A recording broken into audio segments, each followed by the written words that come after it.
Good morning. Today I want to give a timeline of May for America, the world, and Donald Trump. So let's see if I can share my screen and we can get started here. This will take just a minute. I gotta get rid of some panels so I can see what I'm doing. Getting closer.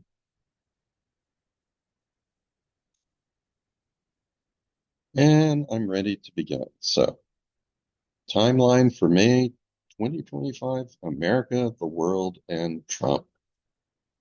Okay. Now for the world, things don't look too terribly bad as a whole. We'll have some irritation, some frustrations, but most of what's going on involves just movements of the inner planets, not the outer planets. The one exception is that we have this lovely sextile between Jupiter and Chiron. This is a continuation of a cycle that began just a few years ago with Jupiter conjunct Chiron. And when Jupiter and Chiron are conjunct, that usually brings something transcendent and enduring into the world. And the very day after that conjunction, uh, the movie Everything Everywhere All at Once swept the Oscars. I think it became, not just with Oscars, but other awards, perhaps the most award-winning movie of all time. And that conjunction occurred in Aries, so we usually get a sense of spiritual warriors uh, when there's a conjunction in Aries. At the last conjunction in Aries, it coincided with the beginning of the filming of Star Wars. Of course, the Jedi Knights, those were your spiritual warriors, and the transcendent concept was that of the Force, which pervades all creation. This time, the transcendent concept was the multiverse. The idea that we live in this multiverse with multiple realities existing simultaneously, and that we can tune into a part of the multiverse where we have solved a problem that we're dealing with, and we can use that solution to deal with the problem in our universe. So the sextile is just a pleasant continuation of that. This will probably be felt more inwardly by people here and there because the more stressful aspects that's what will tend to be on the surface. That is what people are going to respond to more readily on the outside. But when we get into mid-May, we have about a 2-week period here where Jupiter is sextile Chiron. And for some, they will be able to go inward a bit and feel this very expansive joy and a sense of transcendence. On the outside, we have more frustrations, more conflicts. On the inside, we can find joy. This is a great time to turn within, and coinciding with this will be Venus trine Mars, which will also be very pleasant. That'll last about 5 days here. Looks like from May 20th through the 24th.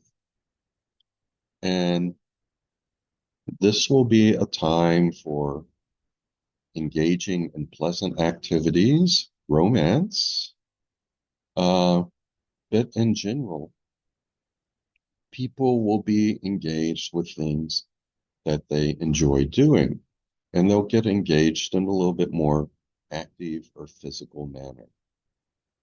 And many people will feel the expansiveness and the transcendent joy, the transcendence associated with this Jupiter sextile Chiron aspect. So that's coming up, starts right before mid-May. goes through about the 24th of May, and that'll be quite nice. Now, what about the other side of the coin? Well, at the start of May, we have Mars making a semi-square to Jupiter and Venus conjunct Neptune. Now, the semi-square, it's like a turning point. It's not as tense as a square, but it urges us to take action and perhaps make a decision, change course in some ways. Uh, Mars is assertion, it's independence, it's aggression. Jupiter is expansion, it's religion, it's travel. So, on the one hand, there may be people who are very eager to travel at this time, take a break from things. On the other hand, on the negative side, this could be an expansion of conflict, expansion of aggression. Uh, but since Jupiter is in Gemini and Gemini is very curious and inventive, this could also be a great time to take all those ideas, all those creative, inventive ideas you have and bring them into physical reality. Take action to make them real. So there are some negative ways in which this could work out during the first week of May. It could also work out in some positive ways. And it could just motivate people to do a little bit more traveling. Now, Venus conjunct Neptune, that is going to occur in Aries. Venus has been in Pisces for quite a while, and Pisces is not one to take action. Pisces dissolves boundaries between things. It's more non-physical than physical, and that's refers to planning, to thinking about the things you like. Think about the things you want to do, the things you think of as good, your positive values. But when Venus moves into Aries, there's more of a sense of action to things. And when it's conjunct Neptune, well, again, there are good ways that can work out and negative ways. On the good side, and this is only going to last for about 3 days, this could be 3 days in which people have a greater sense of oneness and want to make that oneness a reality. Uh, this could be a few days in which some of those tensions and frustrations are dissolving. And that could be very positive. But it could also be a few days in which some people are swept up in their own ideology and their passionate beliefs about things. So again, could go in either direction, and some will probably take one direction, and the rest of us will take a different direction. So hopefully this will be 3 days in which most people just feel a lot of pleasantness, a lot of oneness, easing up of tensions, and they may do some more traveling based upon the motivation of Mars making the semi-square to Jupiter. Now, in the latter half of the month, though, along with the good stuff I already talked about, we have Mars making a sesquiquadrant to Saturn and Neptune, and the Sun making a very extended semi-square to Venus. So the Sun, it's our core self. Venus, our values, the things we think of as good, the things we like to do. And there's a little bit of discord between the two for most of the latter half of May. This could result in some discontent with things. We're not enjoying things as much as we would like to. Something is not sitting right with our values and our sense of what's good. and what's bad. And Mars making that sesquiquadrant to Saturn and Neptune, that can result in frustration and fanaticism that people take action with regard to. So, first week of the month, not too bad. Some fanaticism, could be some expansion of aggression or violence. But for the most part, I think we'll get more pleasantness, more oneness, and more of an urge to take action to travel or expand one's horizons or, you know, do that, make that invention you've been thinking about. In the second half of the month, uh, inwardly, people, many people out there will find joy and transcendence and pleasantness. But outwardly, there's going to be a little bit more frustration that will could result in anger or violence from some people, or at least assertiveness, speaking up, protest. And people will probably be experiencing discontent with the way a lot of things are going in the world. It's not going to be as pleasant as they would like. So that is the world in general. Not too bad, not super good either, but not too bad. In that respect, May is just sort of it's a month in which things are setting the stage for some momentous changes that we might experience this summer, June through August. Okay, now there are a couple of other things worth noting in May. First is that around May 4th, Pluto is going to turn retrograde. It's going to stay retrograde in Aquarius until around mid-October. This makes me think of this very funny 1970s movie with Gene Wilder and Donald Sutherland called Start the Revolution Without Me. And that is going to be pretty much the feeling. Pluto is power. Pluto is an Aquarius, which transfers power from individuals to the people, very revolutionary. Last time Pluto went into Aquarius, we had the American Revolution, the French Revolution. But now we're entering the sort of start the revolution without me kind of period. With Pluto moving retrograde, a pause is being put on the revolution, and revolutions of all kind. In particular, with Pluto in Aquarius, we've suddenly seen technology, in particular, artificial intelligence be growing by leaps and bounds. But now a pause is being put on that. This might be a pause to just think a little bit more deeply about what's going on, or it might be a necessary pause related to, for instance, new infrastructure you have to build in order to make artificial intelligence work the way that you are envisioning it. Uh, this could be a pause to as we develop all sorts of new technologies. So more development rather than implementation, perhaps, and more thinking about where we're going than actively continuing with the revolution at this point, perhaps.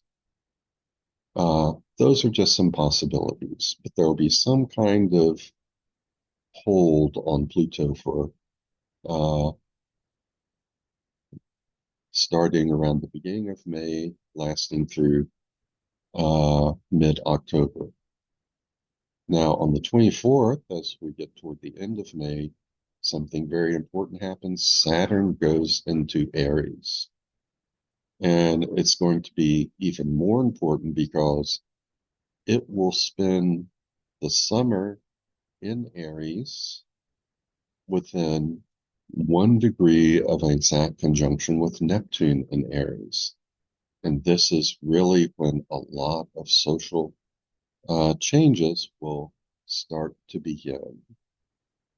Okay, so this is going to be a very, very important shift. And at this point, we'll have that Pluto, it's moved from Capricorn into Aquarius. Neptune has moved from Pisces into Aries. Saturn has moved from Pisces into Aries. All we're waiting on is for Uranus to move from Taurus into Gemini. And so we're getting close to completing this transition where a lot of these outer planets are moving from uh, earth and water signs into fire and air signs, which will have a more outward and more extroverted form of expression. Okay, now let's see.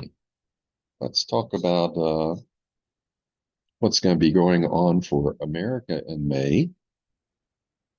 And I'm going to actually look a little bit here at 2 charts. The first chart I'd look at is the July 2nd, 1776 chart for the passage of the Resolution for Independence. That is when America really declared itself independent. That is when the decision was made by the Continental Congress. And research shows that what is most important tends to be the moment we make the decision about something. Uh, I'll also look at the July 4th, 1776 Sibley chart that has Sagittarius rising. That's the chart that probably most people use for America. Now, I think a higher percentage of mundane astrologers will use the July 2nd chart for America. But anyway, July 4th is when the printed text of the Declaration of Independence was finalized, signed, for the most part, printed up, distributed. It's when the people were told we have declared our independence.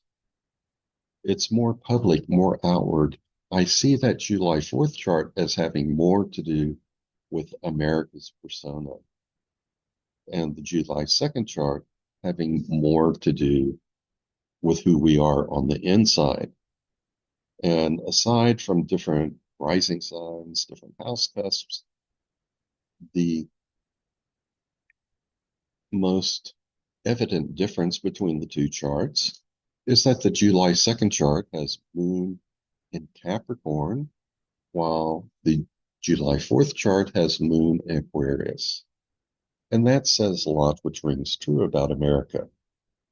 With Moon in Capricorn, we actually tend to be controlling of the public and others in various ways. We have domestically tried to control women, tried to control African Americans, all sorts of people of color, tried to control, restrict, and regulate Native Americans. We have tried to control economies around the world. We have tried to control other countries. America is very much a Moon and Capricorn type of country. But our persona is Moon and Aquarius. Our persona is that we are the beacon of freedom and democracy for the world. We are the ones who are the most charitable, who give the most to charities and to humanitarian efforts. So both images of America are relevant.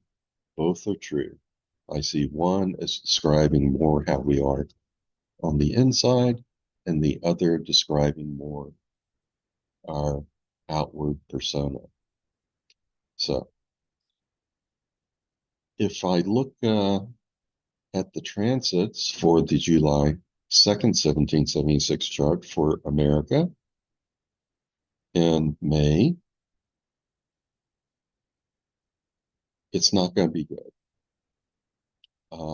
We have Chiron making a square to Mercury all month, exact on the 18th, and transiting Chiron making a square to natal moon within 1 degree orb for almost the entire month, exact on the 20th.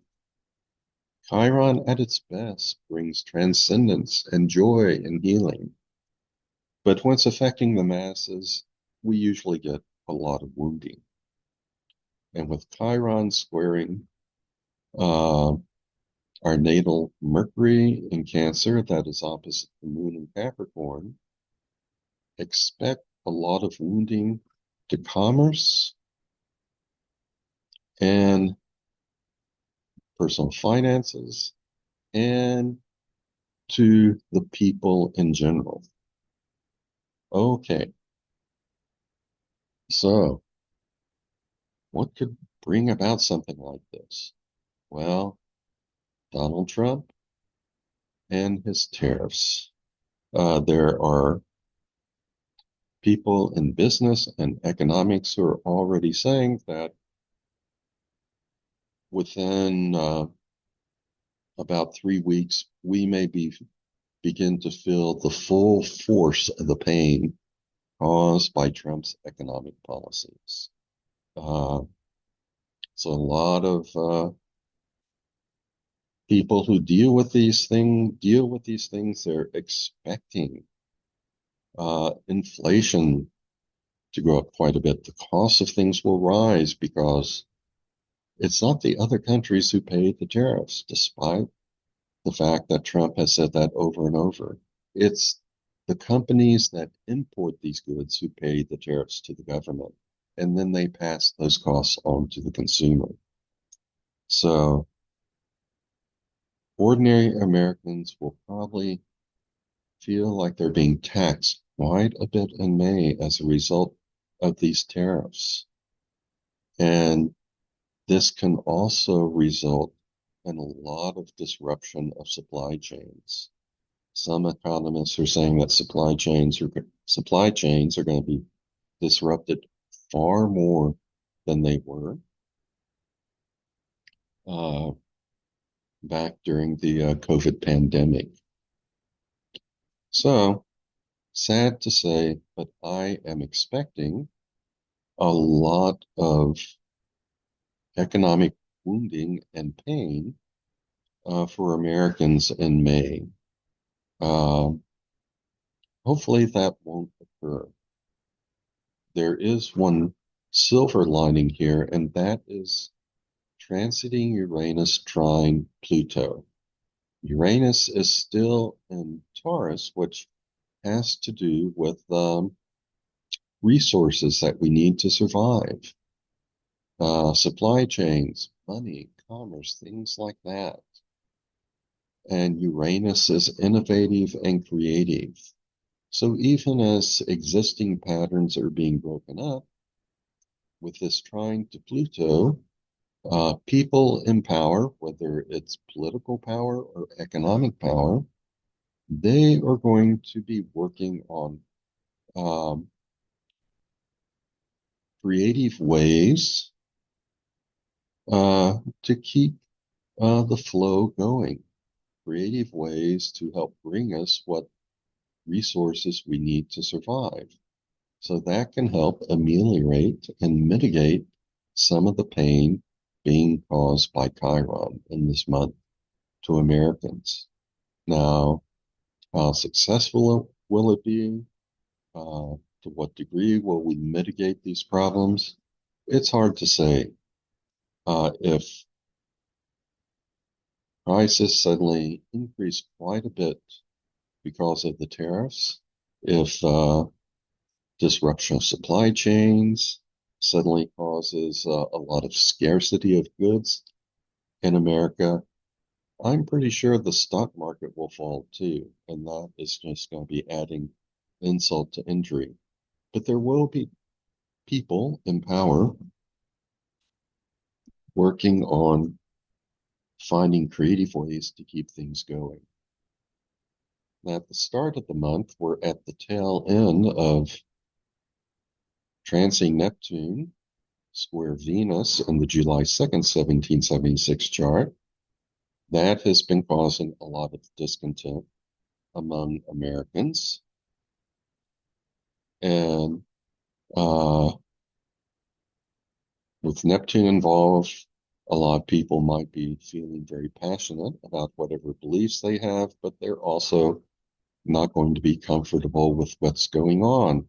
Venus is pleasure, and the square disrupts that pleasure, if you will. And then,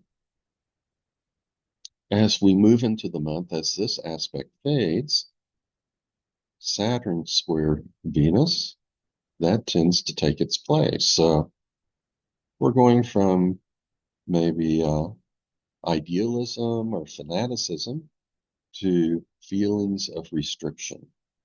And our joy, our pleasure will really be restricted a lot in the latter part of the month. And that is following when these squares from Chiron are becoming exact. So I suspect that despite the mitigating influences to try and find creative ways to keep the economy going, the average American will probably be feeling the pinch.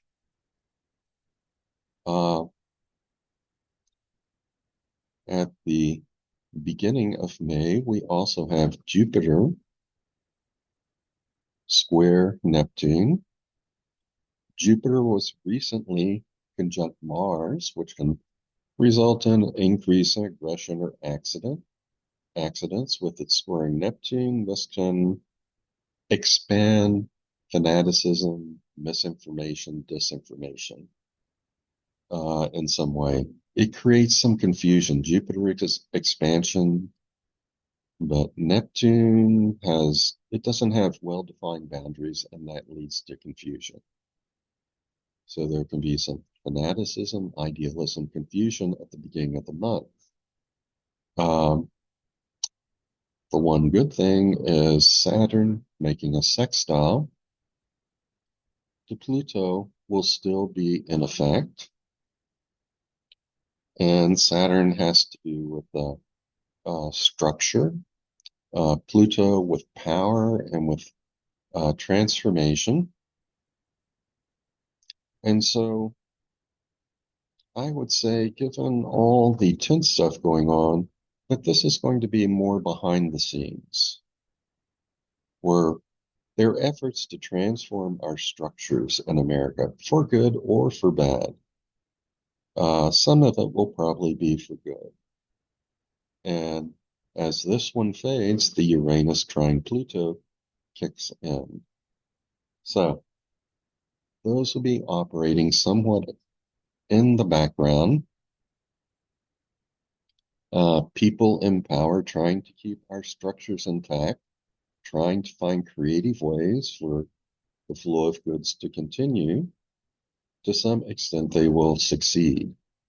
But I think as we get into May, there'll probably be a lot of pain, a lot of wounding for Americans. Now, if we look at the July 4th, 1776 chart, which has Sagittarius rising, things are going to be pretty much the same as they are in the July 2nd chart, mainly just dates when things become exact, changing a bit. But the one thing which will be different is going to be aspects to the moon, because the moon in this chart is in Aquarius instead of Capricorn. And for the Sibley chart for May, one of the prominent aspects that will last all month and be exact on the 15th is Uranus square the moon. Now, the moon, it represents the public. Uranus breaks up the existing pattern. Uranus is in Taurus, which has to do with resources and economic things. And so again, this kind of leads to the same conclusion, but in a slightly different way, that there can be disruption to people's lives in America. The public can be feeling like things are breaking apart. Supply chains, economic things could be breaking apart in this month. Now, another thing of note here is that Neptune, it's in opposition to the midheaven, which means it is conjunct the cusp of the fourth house the entire month. And it is later on going to be joined by Saturn, which will be doing the same. So, in a chart for a country, the fourth house represents the homeland and the people.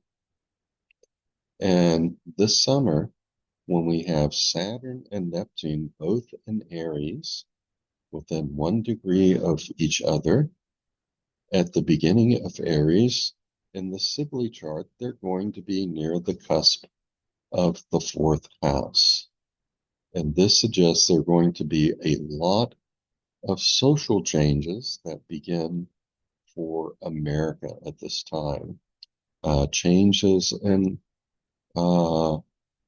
political ideologies that occur, beliefs about society and how it should be run. A lot of this, of course, is fitting in with Trump's efforts to, in a sense, tear down everything and start over. Will he be successful? I doubt it. I'm sure he sees this as the grand plan to just tear up everything and then rebuild better. I don't think it's going to work. But we're going to start to see, certainly this summer, beginning of a lot of social changes in America and a lot of changes in the structure of America. And it's going to affect the people quite a bit. And it's going to be very disruptive in May. And now, if we look at Trump, well, here's the thing about Trump's chart. He has, Sun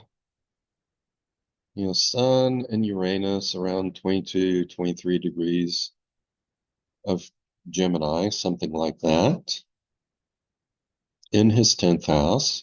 His 10th house is ruled by Venus, which is conjunct to Saturn, and Venus and Saturn are about 22, 23 degrees, maybe 23, 24, 25 degrees of Cancer, something like that. Let's see if I can find a chart of Trump just to kind of clarify that a little bit more exactly. Here we have Trump on the inside. So yeah, Saturn, 23, 25 degrees. Uranus, sorry, actually at 17 degrees, Sun at 22 degrees. North Node at 20 degrees. But the thing is that if something is making a sextile, let's say something in Aries making a sextile to its sun, it's going to be making a square to a Saturn.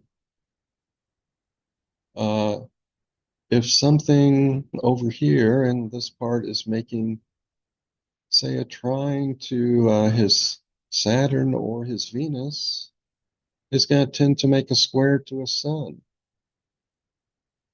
So it is the case that in Trump's chart, when something bad is happening, when there's a tense or bad transit from one planet, there tend to be also some good transits going on. And so every time he's having problems, something throws him a lifeline. And we've seen this happen time and time again. Now, Trump will be having some problems and some wounding in May. Let's look at the negative stuff first, and then we'll look at the lifelines.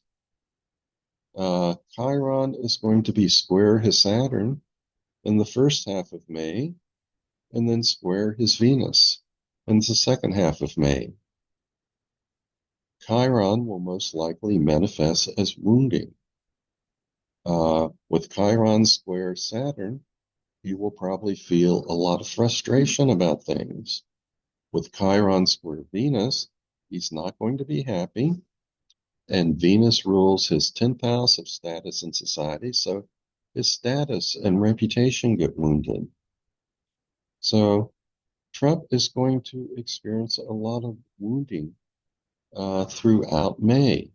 He will also have transiting Uranus square his Mars uh, throughout the majority of May, throughout the first 3 weeks, and that is exact on May 8th. Mars is conjunct his ascendant. And with Uranus square Mars, he will be very angry and he will be very erratic. And the last time he had Uranus, transiting Uranus square Mars, there was also an assassination attempt on his life last summer. Something like that could happen again. So I hope the Secret Service is a little bit more alert this time around. So Trump could experience a lot of wounding this month, particularly wounding to his reputation. He'll be very angry, even more erratic than usual. And there could be some physical attacks on Trump. Once again, that is a possibility. So that's the bad news for Trump for me. The good news, his lifelines are going to all come from Jupiter. He has Jupiter in opposition to his moon, conjunct his north node, and conjunct his sun during the first part of May. And that is going to be very beneficial. He will get his way with a lot of things. He'll be feeling very good about a lot of things. And then during about the last week and a half or so of May, Jupiter will be making a sextile to his Mars, which is conjunct his ascendant. So again, he will have a lot of luck, feel a lot of expansion, feel good about things. And on the day that Uranus is square his Mars, Jupiter will be conjunct his Sun, which is very beneficial. So whatever bad thing may happen around this time, Jupiter is going to be throwing him a huge lifeline on that same day. And so we can never know exactly how things will turn out, but I expect he will land on his feet as usual. He'll probably experience a lot of criticism, a lot of disapproval from voters. He'll be angry about a lot of things, erratic about a lot of things, but luck is going to be with him during the first couple of weeks of May and during this last week and a half of May. Okay. Now that is basically the overview of what May is going to look like for the world, for America, and for Trump. Not too bad for the world, working on disruptions to supply chains, most likely. For America, probably some definite wounding and pain going on. But we might find some of that inner joy like the rest of the world. For Trump, the usual mixed bag. Tense aspects coupled with pleasurable, more favorable aspects. And just as his approval ratings decline, Jupiter will be throwing him a lifeline. Now, the rest of this presentation is just filling in the details on what I've all talked about, looking at other aspects that are going on in conjunctions with some of the main ones. So, for instance, here on the 4th of May, Pluto turns retrograde. That's when we put a pause on the revolution for several months. At the same time, Saturn is conjunct the North Node, is conjunct the lunar nodal axis. The lunar nodal axis tends to intensify things, and so a sense of scarcity and restriction will probably be intensified. Transiting Chiron is also conjunct Eris. Uh, Eris is a planet outside of Pluto, and it's becoming pretty clear that Eris is associated with strife, just like uh, in Greek mythology, where Eris, sister of Mars, I believe, was the Greek goddess of strife. I see Eris in its positive aspect as representing those things we are striving for, and its negative aspect as just strife and irritation that we experience. So with Chiron conjunct Eris, a lot of people will be experiencing some wounding and strife in their lives at this point, but others will respond to the higher side of these two planets. We could see among some people the rise of spiritual warriors, people who will be striving for transcendence and higher joy. Uh, we also have Neptune conjunct Venus. That can work out positively in terms of uh, oneness and pleasant feelings, uh, floating sensations. It could also work out negatively in terms of fanaticism. And since they're in Aries, this could, be like, conflict based upon fanatical beliefs and belief systems. We'll probably see some of that, but we could see a lot of the pleasant side too. And Uranus making a sextile and trine to the lunar nodal axis, Uranus and Taurus. Again, there are people working to come up with creative ways to keep the economy going, to keep the supply chains going. To some extent, they will succeed. But in general, putting a pause on some of our future revolutionary or transformative plans, feeling the scarcity, feeling the frustration, feeling some wounding and strife, but also trying to transcend, uh, experience the oneness, and trying to repair damage that has been done to global economies by tariffs and other things.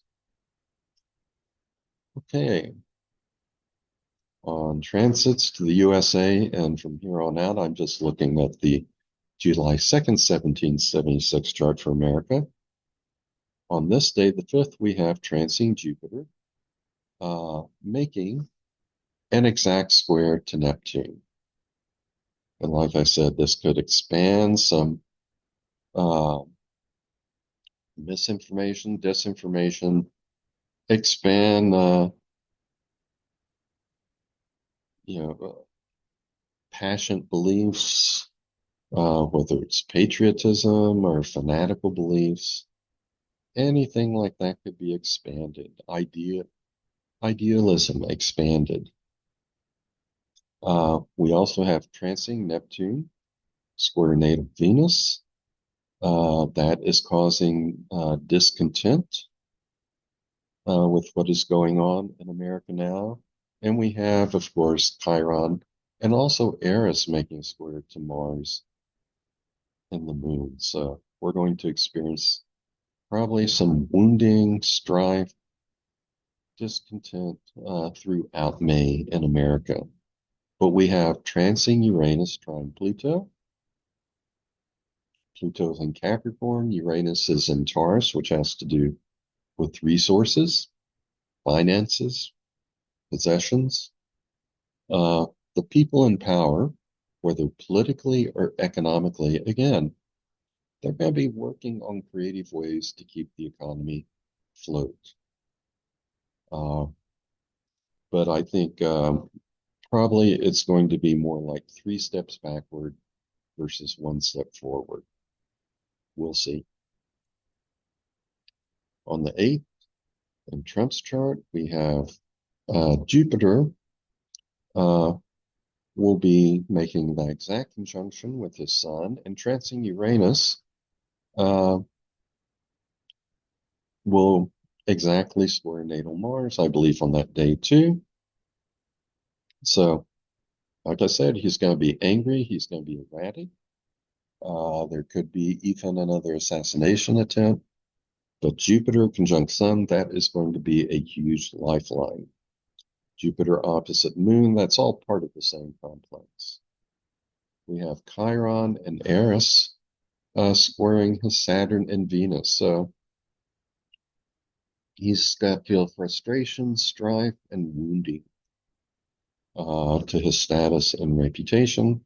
But like I say, Jupiter throws those lifelines to him at the same time that other problems exist. We saw that dynamic playing out quite a bit in 2024, where one part of the judicial system would condemn him, find him guilty of things, and another part of our judicial system would then uh, erase the impact of that conviction.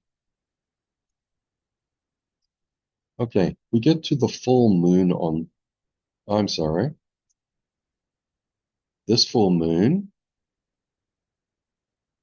Let me see. I had something here.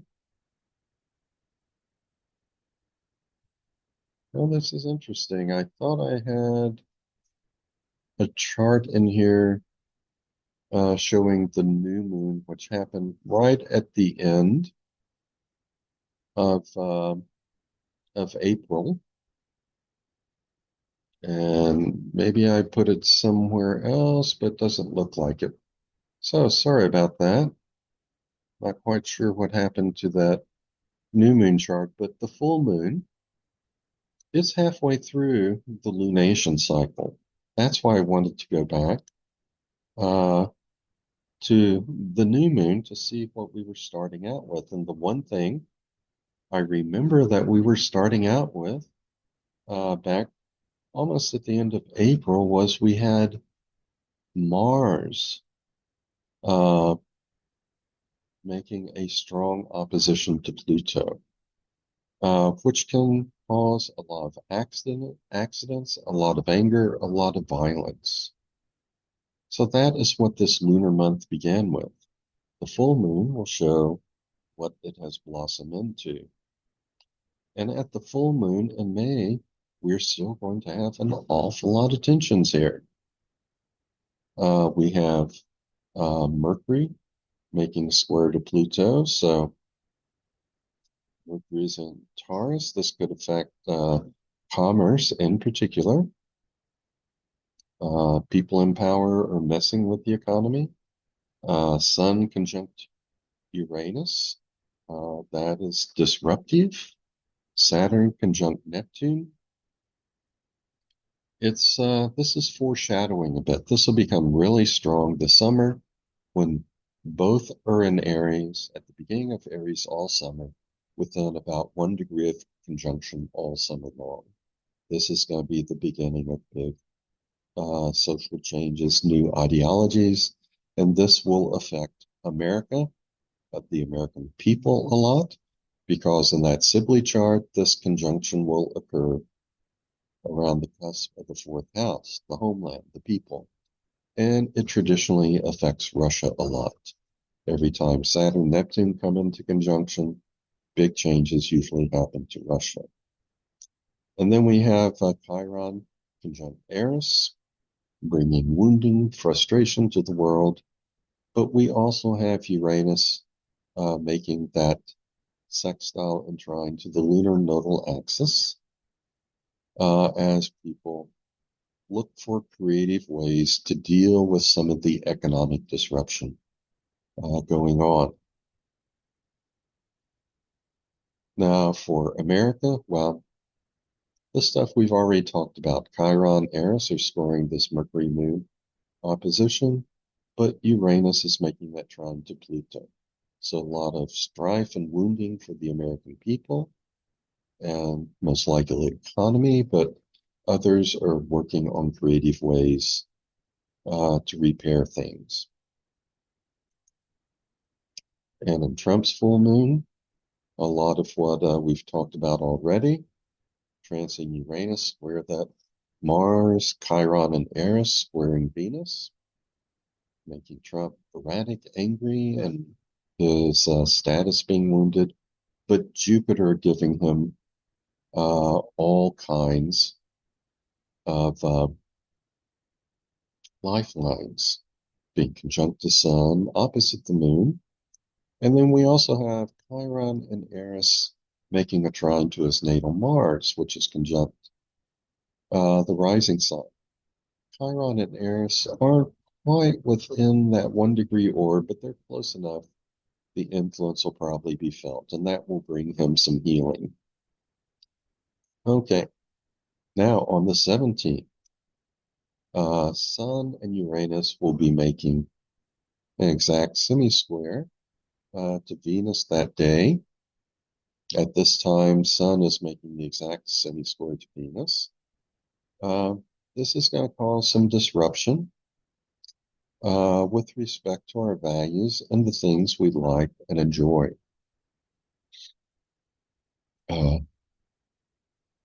Exactly what form that disruption will take, it's hard to say at this point.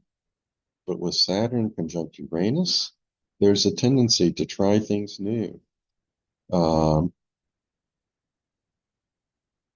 Hopefully, it will be creative more than it is simply tearing things apart. Saturn will be conjunct the North Node. It's moving away from that exact conjunction, but still relatively close within about 4 degrees. So we're still feeling scarcity at this point. And with Jupiter square the North Node and Saturn, there is discordance between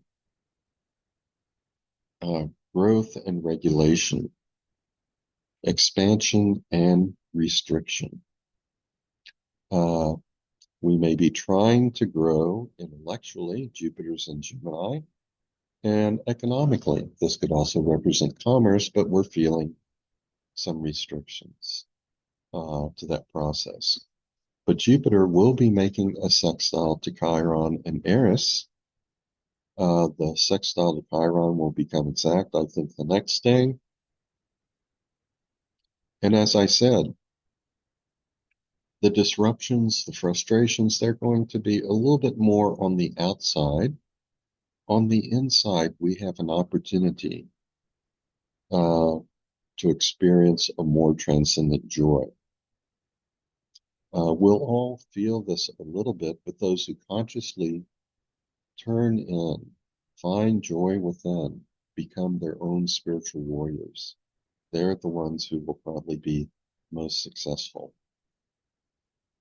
As I said, on the 18th, we have Jupiter making that exact sextile to Chiron, and everything is pretty much as it was the day before. Sun conjunct Uranus, Saturn conjunct North Node, Jupiter square North Node and Saturn, Sun, Uranus, both making that semi-square to Venus.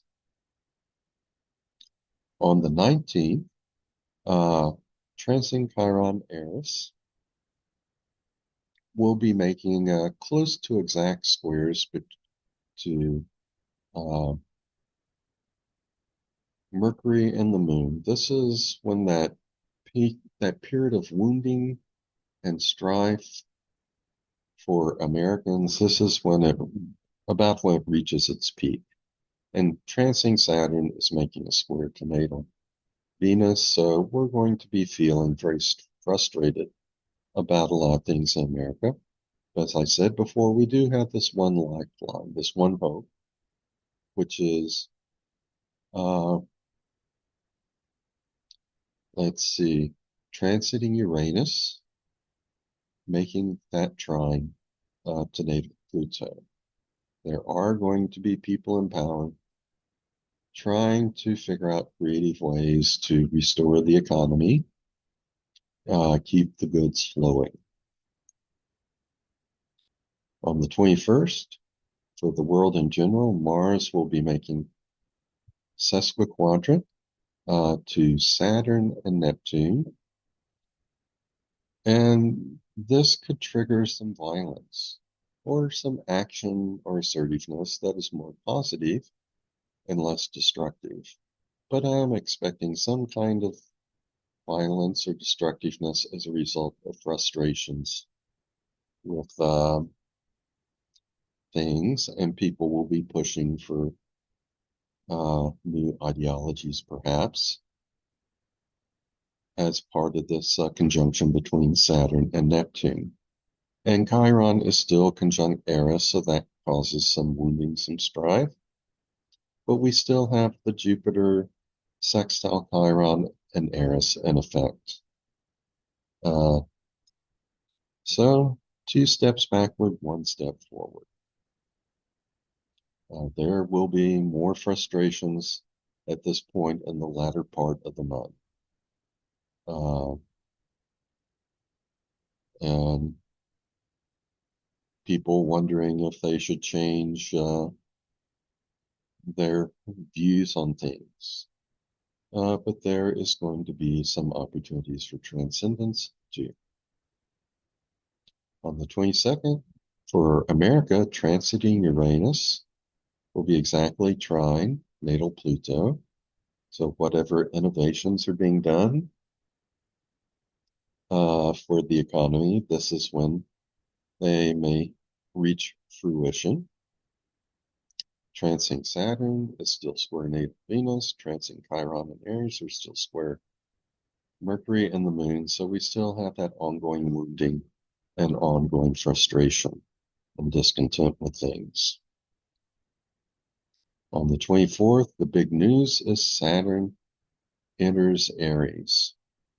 And at this point, it'll be 1 degree 44 minutes away from an exact conjunction with Neptune. But this is pretty much when we start to see really big changes in America, Russia, and the world. And everything that happens this summer with Saturn and Neptune within 1 degree of an exact conjunction, that is going to foreshadow what we might see in February of 2026 when Saturn and Neptune come into exact conjunction.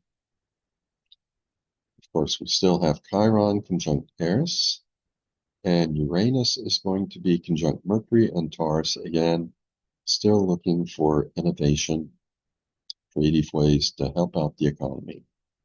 And Jupiter sextile Chiron and Eris. Like I said, that's the one beautiful thing of this month. There's a lot of tense things that can be happening in the outside world, but a door will also open for inner transcendence and joy that will be available for those who choose to walk through that door. We get to the new moon on the 26th, and it doesn't look all that great. A lot of aspects which are not that close, or which, if they are close, they're very short-lived. But the things which stand out, which are longer lasting, are the conjunction between Saturn and Neptune and Chiron and Eris. So We begin a month of social change, a month in which some wounding and strife continues. You might notice in the past, when we were in March, we had all these planets in Pisces. Now we've got all these planets in Aries. So there's more of an emphasis on taking action to get things done. There's more of an emphasis on independence and doing your own thing. We also have a lot of planets in Gemini at this time.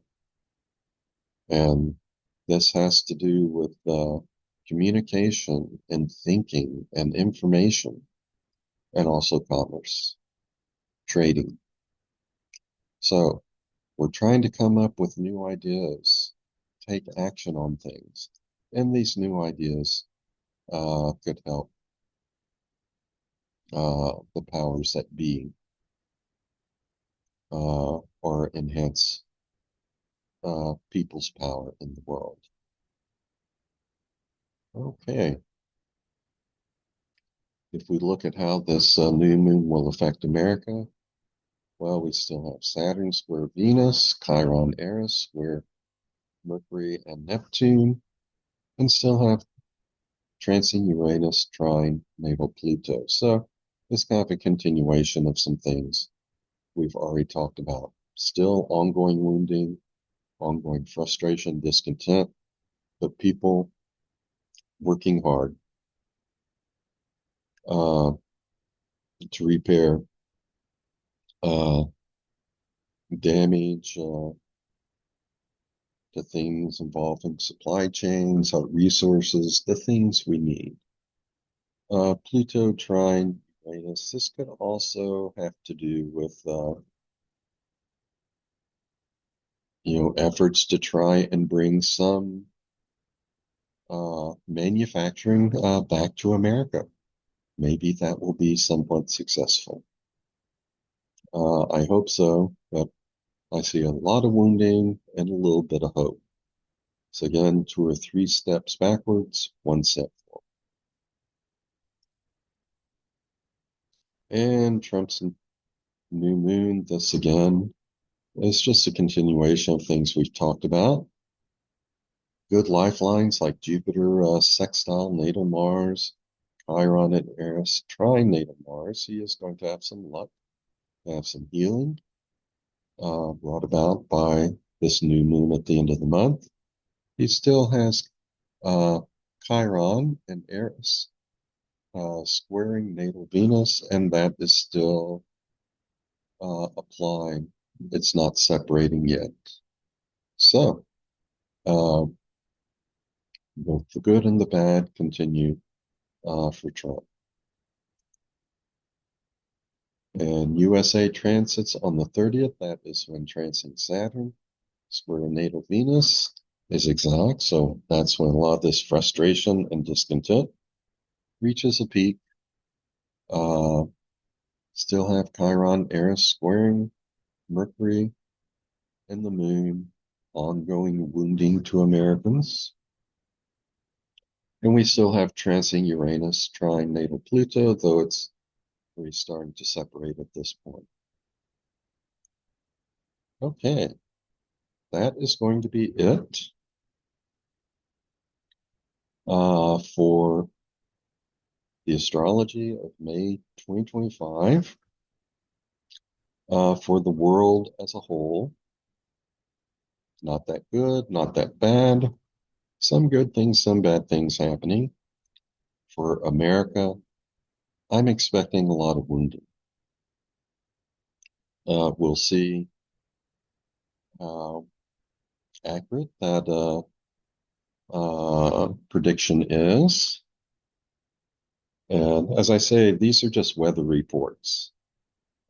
Everything expressed is just a probability. Do people have free will?